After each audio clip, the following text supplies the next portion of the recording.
Hello and welcome to the 8th edition of the Comet Football Update for the 2017 season. I'm Scher, and alongside me is head football coach Dan Musielewicz. How you doing, Coach Moose? Great, Matt. How are you? Doing great. Good. Coach, got to congratulate you on your first head coaching win against Albion College in the rivalry. Thank you. It was a great win for our program, our staff, our young men. As you mentioned earlier, off the camera, they were having fun, and that's the reason why we do what we do. So with that 47-26 victory against Albion College, Comet's now at 4-2 overall and 2-1 mark in conference play. Now halfway done with MIAA play, 3 games in. How has the team fared in your eyes for these past 3 contests? Past 3 games, we've made major improvements from our discipline and our detail to the overall execution of what we want to do in all 3 phases. There's been some ups and downs and highs and lows, and our young men are going to make mistakes, and our coaches are going to make mistakes. But I think looking back at where we started from homecoming and some of the shortcomings we had there, and then playing a great second half, and then the same thing through the Kalamazoo game, and then really Albion game is where this past game is where we put it all together with really good execution. So that has been a huge step, and we need to continue to do that. And that's just part of the growth of a football team, the maturity of a football team every step of the way. So that has been the major key glaring improvement that had to happen and is going to continue to have to happen for us to be successful. Now, what do you believe are the keys to being victorious at home against Albion this past Saturday? Sure, there was a lot of keys, and it was unorthodox weather. Is the big elephant in the room that everybody talks about and all that kind of good stuff. Number one, offensively, had to be ball security. You can't turn the football over. That's got to be utmost priority, no matter what the weather is. But when you're playing in a monsoon with 12 inches of rain and throughout a 24-hour period, you got to be able to hang on to the football from a running back standpoint. Your QB center exchanges have got to be perfect, and we were able to force some turnovers and protect the ball. So that was a huge key. And then, like I said, we were able to force them on the defensive side, whether it was handoffs and putting pressure on them to be able to have ball security. We're always ripping at it, and we practice that all the time. We practice ball security, and we practice tearing it away and getting turnovers. So I think that was one of the biggest keys as the weather kind of took over of what we had to do to be able to win the football game. Now, Lane Porter helped produce a total of 5 touchdowns in that contest for the Comets, 3 through the air and then 2 on the ground. Can you elaborate on the value of having Porter to develop that dual threat capability? Sure. Every once in a while, and Lane's a big guy. He's not going to go run around and outrun people and carry the football 40 times a game, that kind of stuff. But when his number's called, he has to make the right read to be able to run the football and use his feet to make our offense go.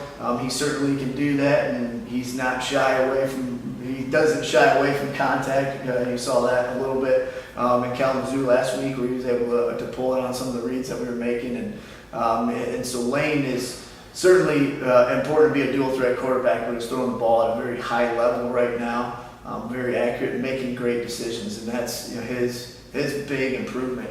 Has been amazing and fun to watch, and it continues to get better week after week after week, and that's 100% through his commitment to preparation and the little things and how he practices and how he prepares and watches film, and just how good our quarterbacks coach Dan Musielewicz is, and ingraining those intangibles and those things into Lane's mind and how he prepares. So.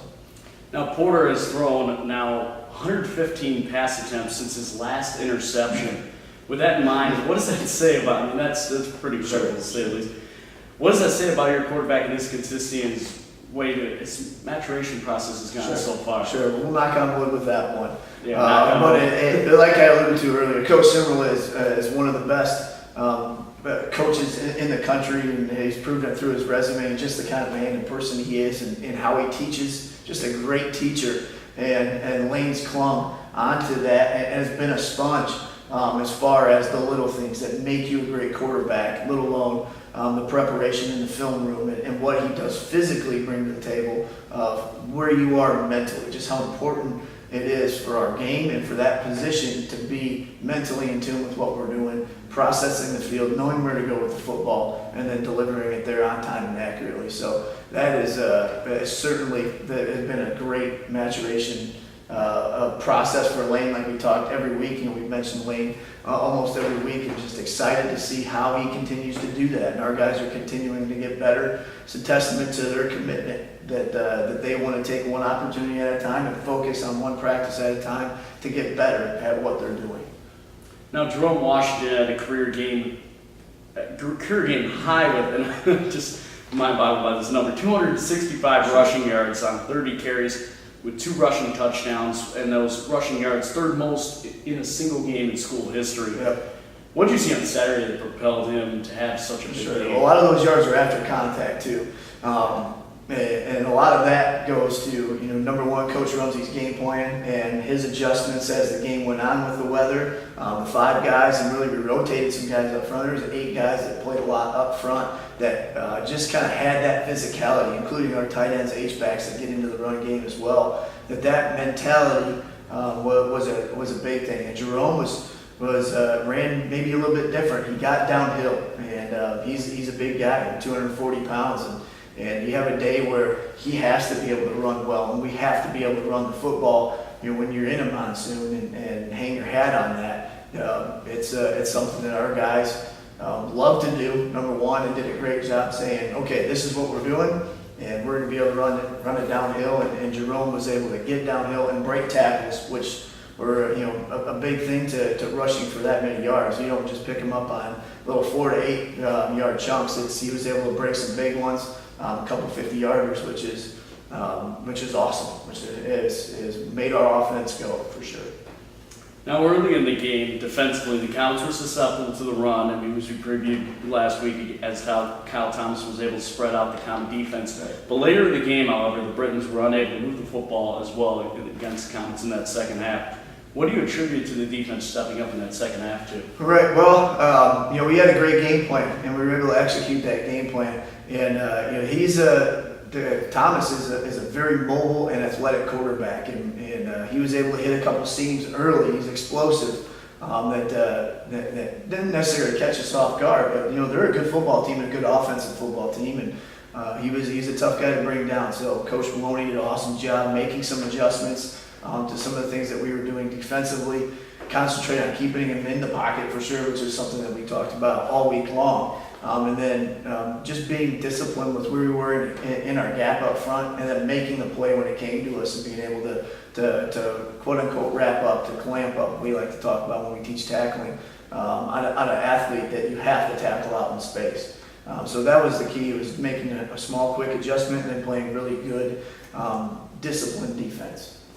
Now, sophomore defensive lineman Matthew Hall came up big with 2 sacks in that game, leading the Comets in that department. And then Mo Young led the team with 8 tackles, and Grant Shepard came up with a big fumble recovery. Yep. With how much the defensive line and then the whole defense as a whole contributed on Saturday, how big of an impact did that have on your football team? Sure. Well, you win the game up front, and I think that was true on Saturday, offensively and defensively. And we were able, after a couple of those adjustments and some of the things that we were doing game plan wise, really feature those D linemen to be able to beat the O line, beat the one-on-one matchups, to do what they've been doing. The scheme is great, and we tell our guys all the time, if you're disciplined with what you're doing, you're going to be able to make plays. And it starts up front, getting pressure on the quarterback, getting penetration in the run game, being disciplined, and then making the play when it comes to you, making a sure tackle. And then our guys play hard. I mean, our D-line is big, they're physical, they love getting after the quarterback, and they play football up front the way it's supposed to be played. They play with the motor. We call it the how, man. They play with the how. It is just a passion for what they do and excellence, and they don't stop until the whistle's blown. Now, turning our attention to next Saturday, we have a non-conference game against Benedictine University, who at 3-3 will be a tough opponent and a good test for this Comet football team. Will this game represent more of a gauge where this football team is as it heads into the final stretch against a mightily opponent? Sure. Well, it's fun always to play a non-conference opponent to see where you match up and how you stack up nationally. And Benedictine's a very good football team. We eked one out here at our place last year, and they're just as explosive as a football team on offense and very well coached on defense. And so they present challenges for sure that they're definitely going to give us a gauge where we fit in nationally. And they're a team that has lost some close games and then played a few conference opponents really tough throughout the last couple of years. So it's definitely going to give us a gauge where we fit nationally and then where we are as a football team in general with the little things and how we can continue to build on what we're doing. And so I'm excited for this opportunity, excited to get the things going today and take it one day at a time, one win at a time, as you know. Now, has the team, based off of the 3-3 record and everything we talked about, has the team been able to develop a plan of attack offensively and defensively based upon this team's knowledge of the Absolutely, we sit down and we put a lot of film time in as a staff, offensively, defensively, and special teams to be able to watch and study, so we know that we're prepared and that we're preparing our men the right way, and that's preparation is the key. How you practice is the key to having a good game plan and to playing great on Saturday. Now, through 6 games, Benedictine has shown that they can move the ball effectively on the ground and through the air, averaging 430 yards of offense a game. Additionally, his team scores a lot of points, evidenced by scoring an average 27 points a game. Will this be one of the biggest tests for the Olivet defense so far this season? Sure. I think every week's a big test to be able to do what you have to do to win football games. As you alluded to on the defensive end. Certainly a team that's very explosive and has great skill athletes, a really good quarterback, they're solid up front, they're very well balanced, and they're a dangerous offensive football team. And so it comes down again to preparation and the details and the discipline of executing our game plan and what we're doing. It is going to be a big test, and it's going to be, once again, a road game. We're spending the night going into I think it's their Hall of Fame night, so there's going to be a little bit of buzz around there. And anytime you go on the road, whether it's a conference opponent or a non-conference opponent, it's always a challenge to be able to bring your A game. So we're gonna have to do that, prepare one day at a time to be prepared on Saturday. Now, quarterback Ryan Sample for Benedictine has been on another level this year. He's averaging over 300 yards per game and has 16 touchdowns and just 5 interceptions this year.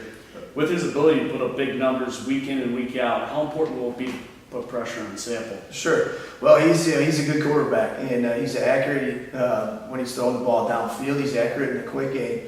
You can tell that he knows their offense really well, and he is able to execute it at a very high level, putting the ball where it needs to go.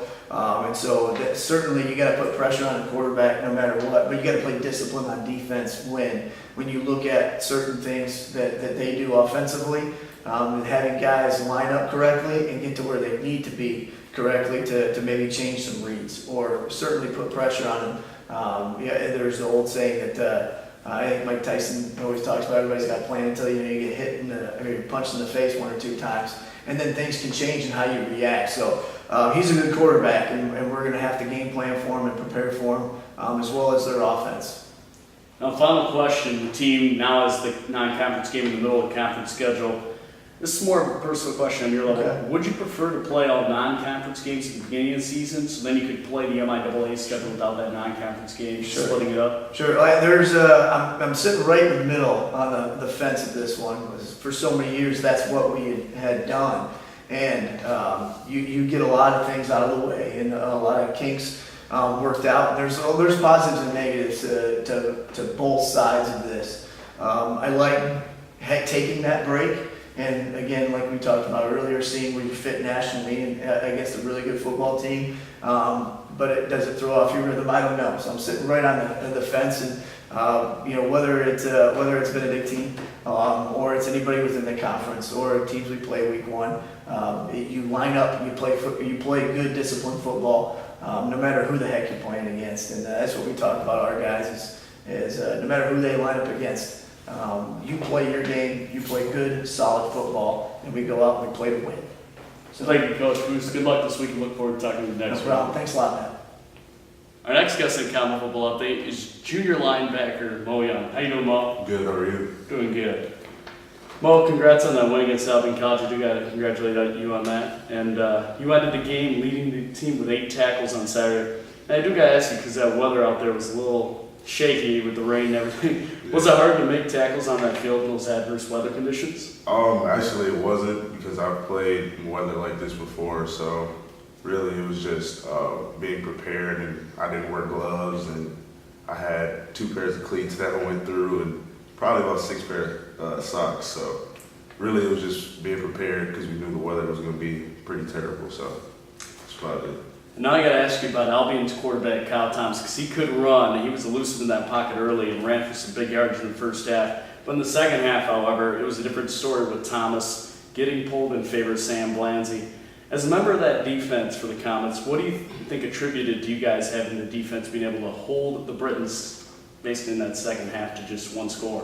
Really, we just locked in and played to our ability. Our coaches preach us each time, each week, read your keys and make sure that you do your jobs. And that's really all we did, was we did our job, and we were able to stop him pretty good in the second half. And I got to ask you one more thing. Are you more of a vocal leader or quieter leader on that defense? I'm a little bit of both. I don't really like to talk too much, but yeah, I just go out there and really play, and then hopefully everybody follows. You had a great game against Albion, Mo. Thank you, and good luck this week against Benedictine. Thank you. That does it for this week's Comet Football Update. You can tune in this Saturday at 89.1 WOCR, or go to WOCRFM.com to catch all the actions as the Comets take on the Benedictine Eagles at the Village of Lisle Benedictine University Sports Complex. Kick off is at 2 o'clock p.m. Eastern Time, with pregame starting at 1:40 p.m. Be sure to come back next Wednesday for the next Comet Football Update, as Coach Musielewicz and I will discuss the game against the Eagles, as well as the Comets game against the Alma Scots. In the meantime, you can also get all the latest information on all of Olivet's varsity athletic teams on our website, www.olivetcomets.com. You can also follow and like us on Facebook, Twitter, and Instagram by searching for @OlivetAthletics. You can also follow WOCR on Twitter and Instagram by searching for @WOCR891. For head coach Dan Musielewicz and this guy right here, junior linebacker Mo Young, I'm Matt Scher. We'll see you next week for the next edition of the Comet Football Update.